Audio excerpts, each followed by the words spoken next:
How do you break the will of a nation? What if a campaign, not a single crushing battle, could extinguish all hope and secure a future for a fractured republic?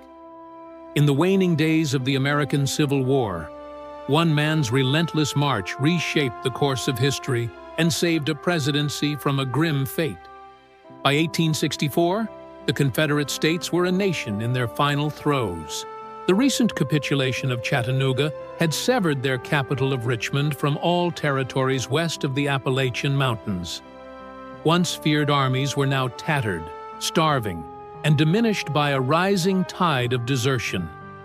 The entire Southern economy was faltering, and across the land, civilians endured profound privation. Yet, amid this widespread despair, a single, desperate hope flickered. If the South could hold out until November 8th, the day of the American presidential election, and if Abraham Lincoln were to lose to a candidate promising peace, a negotiated settlement might still be possible. However, the commander of the Union armies, General William Tecumseh Sherman, had no intention of leaving the war's destiny to a public vote.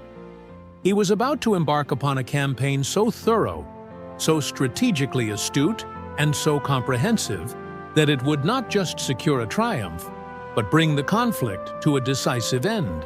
This is the account of how a campaign of total war sealed the Confederacy's fate and extinguished that last glimmer of hope.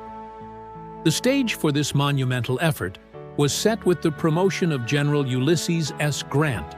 His elevation to command of the Military Division of the Mississippi left a massive void, a command that was immediately entrusted to his most loyal friend and subordinate, General William Tecumseh Sherman.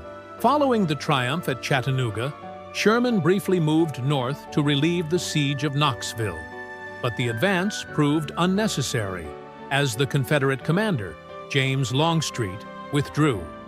Sherman then returned to Vicksburg to formally assume command of his new forces. Meanwhile, Grant initiated a discussion with his friend about a new objective, the city of Atlanta. Though technically outside his department, Atlanta was a vital prize, and Grant knew that President Lincoln would fully endorse a vigorous prosecution of the conflict. But before the main advance on Atlanta could commence, Sherman needed to secure his rear. His target was the city of Meridian, Mississippi, which had become the state capital after the fall of Jackson. Meridian was also a critical logistical hub, home to a major arsenal and all the surviving railway links of the region. It was defended by a small force of 10,000 Confederate troops under the command of General Leonidas Polk. The enemy force was not a major obstacle, but the operation would serve as a crucial test for Sherman's leadership. On February 3, 1864, Sherman marched from Vicksburg with 20,000 men. At the same time, he ordered his cavalry to advance from Memphis to draw off a large Confederate force under Nathan Bedford Forrest, and then to meet with him in Meridian. His remaining troops used clever deceptions to make it appear as though they were aiming for Mobile, drawing attention away from their actual objective. These stratagems successfully convinced Polk that Sherman was indeed heading toward Mobile. Polk pulled his forces back from the front to Meridian, intending to strike the rear of Sherman's forces once the Union general turned for the coast. The surprise was absolute. When Sherman arrived, Polk panicked and fled into Alabama without a contest. Although an aggressive counterattack by Nathan Bedford Forrest's cavalry successfully drove off the Union cavalry, all of Sherman's other deceptions failed to engage the enemy, allowing him to occupy Meridian unopposed on February 14th. After dismantling everything of military importance, the railways, the depots, and the arsenal, Sherman marched his army back to Vicksburg. He had a promotion waiting for him. Grant had been named General-in-Chief, the first since George Washington, and he wanted Sherman to bring his army to Chattanooga to take over the entire Western Department. Grant's promotion came at a time when Lincoln was in a state of deep despondency, convinced he would not win re-election. He pleaded with Grant to either secure a victory before November or ensure the war was a foregone conclusion before a peace candidate could take office in March. Grant complied with his characteristic strategic directness. He understood that while the cities of Mobile, Richmond, and Atlanta were significant, the only thing that could truly end the conflict was the incapacitation of the Confederate armies. Therefore, he devised a plan for a grand, simultaneous offensive. Grant would engage the Army of Northern Virginia under Robert E. Lee, while Sherman would do the same to the Army of Tennessee by advancing on Atlanta. All other commands would launch supplemental attacks to overwhelm Confederate resources. This was the offensive that George McClellan had once envisioned, but never dared to launch. Sherman's plan for taking Atlanta was simple and brilliant. The terrain in northern Georgia was a natural fortress, with only one viable supply line for both sides, the Western and Atlantic Railroad. Grant had imagined a swift confrontation, but Sherman, concerned with his long and vulnerable supply lines, decided to outmaneuver rather than overpower his adversary. While he would use his three armies to pin, flank, and envelop his opponent, the numerous, though difficult, roads through the mountains meant there was always a path past the enemy. He would relentlessly push forward, avoiding costly engagements wherever possible. His opponent, General Joseph Johnston, understood he could not defeat Sherman in a direct confrontation. Johnston's army was half the size of Sherman's, and he could not replenish his losses. His goal was to play for time and win the war through political means. He would deny Sherman a decisive triumph before the election by waging a brilliant Fabian campaign. Johnston fortified every position and planned to hold each as long as possible before falling back. He hoped Sherman's forces would assault these positions, gradually diminishing his armies. He also prepared ambushes for where Sherman's columns would naturally become isolated. The Atlanta campaign commenced on May 3rd. Sherman's army advanced from Chattanooga. On May 7th, Johnston's forces met Sherman at his first defensive line, Rocky Face Ridge. Instead of attacking, Sherman ordered a demonstration against the center of the line, while General James McPherson's army slipped through the nearby Snake Creek Gap to try and take Resaca from the rear. McPherson successfully got around the Confederate flank, but found Resaca already garrisoned and chose not to assault the unknown position. He pulled back and alerted Sherman, who then disengaged his other armies and marched south to join McPherson on May 10th. Johnston, having detected the movement on May 11th, retreated to Resaca, which he had already prepared as a fallback position. He tried to entice Sherman into a frontal assault by ordering his supply wagons to continue south as though the army were in retreat. Sherman saw through the deception, but did not do what Johnston expected. Instead, he ordered his cavalry to get behind Johnston to sever the railway at Rome, while two infantry corps engaged the Confederate lines. On May 14th, the infantry advance began. The Union forces quickly discovered they were not on Johnston's flank, but at his fortified center, and the attack was met with fierce opposition. Johnston launched a counterattack on the exposed Union flank, which was also met with determined resistance. On May 15th, a Federal cavalry advance on Lay's Ferry, which exposed Johnston's supply line, forced him to retreat to Adairsville. Constant skirmishing followed Johnston as he withdrew. He anticipated that Sherman would divide his forces between the Kingston and Cassville roads, and planned an ambush with Hood and Polk's corps. Sherman took the bait, but Hood, mistaking a small cavalry patrol for a major enemy force, panicked and retreated, ruining the ambush. Johnston, realizing the opportunity was gone, pulled his army back again, this time into the formidable Allatoona Pass. Johnston's position was now too strong to assault, so Sherman looked for another flanking route through Dallas, provisioning his men with 20 days of supplies. Johnston, warned by his cavalry, had anticipated this move and garrisoned Dallas. On May 25th, Joseph Hooker's corps advanced upon the Confederate positions at New Hope Church and were repelled with significant losses. The fighting was intense, a storm of projectiles. This forced Sherman to again try to flank the Confederate right. He sent Howard's corps to a place called Pickett's Mill where, due to a mix-up, they were badly overwhelmed in an assault against a superior Confederate force. For the next week, the two armies fought an intense, tough fencing match as Sherman continued to try and extend his lines. His persistence was rewarded on June 1st when his cavalry found Allatoona Pass undefended. Sherman shifted his entire army to the left, and by June 3rd, he was through the pass, compelling Johnston to withdraw once more. The two armies then engaged in a month-long, low-intensity campaign of attrition outside Marietta. Sherman used his numerical advantage to gradually force Johnston out of his strong positions, while Johnston wore down his forces with constant skirmishing.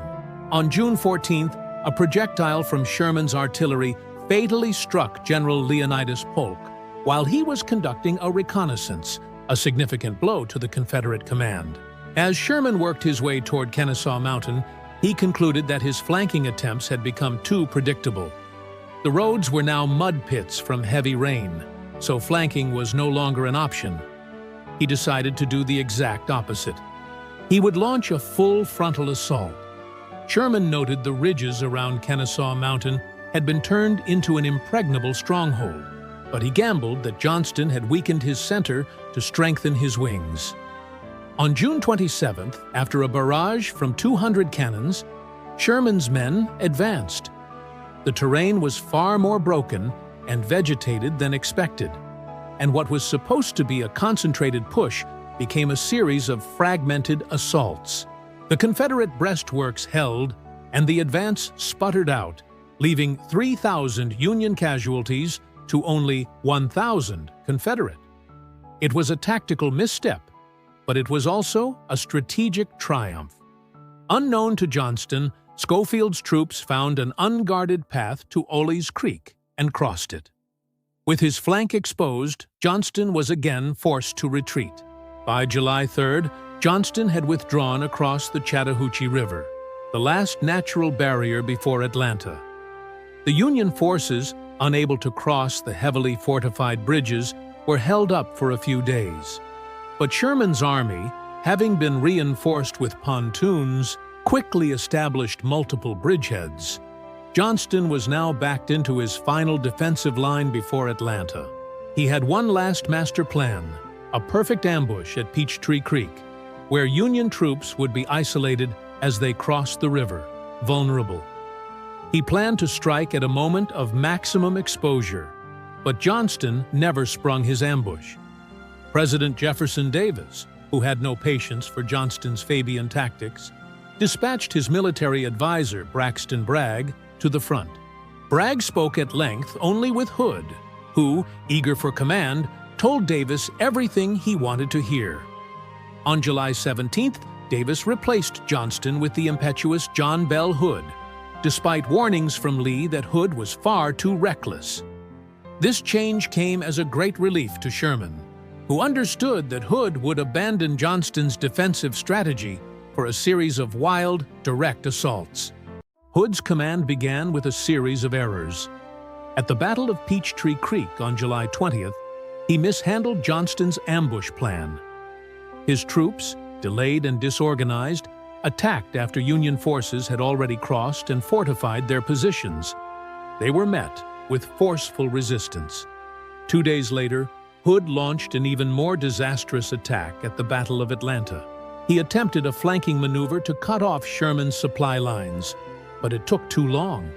McPherson, a top Union commander, was taken while scouting, but the main assault was easily repelled. A third battle at Ezra Church on July 28th saw a Confederate frontal assault against a Union trench line, resulting in a devastating repulse, with over 3,000 Confederate soldiers lost compared to a Union loss of only 642. The Army of Tennessee had suffered more setbacks in 10 days under Hood than it had in 2 months under Johnston. Throughout August, Sherman besieged the city with a relentless, round-the-clock bombardment. He understood that the morale of the Northern public had plummeted and that he could not afford any more delay. The Peace Democrats were gaining influence. He needed a decisive, immediate triumph. On August 25th, Sherman pulled all but one of his armies out of position and marched around Hood's left flank to cut the final railway line into Atlanta, the Macon and Western.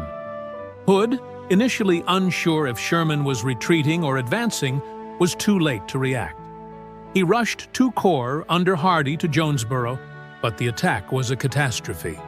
It failed to dislodge the Union forces and resulted in 1,700 Confederate casualties. Hood, realizing the city was lost, abandoned Atlanta for good on September 1st, burning all military buildings and rail cars. The fire spread rapidly, consuming the city. Sherman entered the smoldering ruins on September 2nd and telegraphed Lincoln, "Atlanta is ours, and fairly won." The victory was a crippling blow to the Peace Democrats and guaranteed Lincoln's landslide re-election. The final act of this epic drama was the March to the Sea. Hood, in a last, desperate bid, swung his army north to try and cut Sherman's supply lines, a plan so delusional that even the Confederate generals thought it preposterous. Sherman dismissed the move with a shrug. He detached a force to deal with Hood, but kept 62,000 men for his final campaign. On November 15th, Sherman cut his army loose from its supply lines and marched across Georgia. His troops, known as bummers, foraged for provisions and scorched the earth. They tore up rail lines, set fire to depots, and plundered plantations. The goal was to prove that the Confederate government was powerless. Hardee's and Wheeler's forces, never more than 13,000 strong, could not stop them. On December 21st, Sherman's army entered Savannah unopposed, and he presented the city to Lincoln as a Christmas gift. The fall of Atlanta and the March to the Sea were not just military successes. They were a systemic collapse of the Confederacy, a failure born of a leader who chose reckless hope over strategic reality. It was a triumph of imagination over tradition, of relentless movement over static defense, and ultimately, of a new kind of warfare over a failed, romanticized past. The campaign broke the back of the Confederacy, proving once and for all that the end of the conflict was not a matter of if, but only a matter of when. If you found this deep dive into one of the most decisive campaigns in history compelling, please subscribe to our channel. We bring these stories to life with incredible animations and meticulous research, ensuring every detail is based on the work of respected historians. Your support, by liking, sharing, and commenting, helps us continue to produce these professional, detailed historical documentaries for you.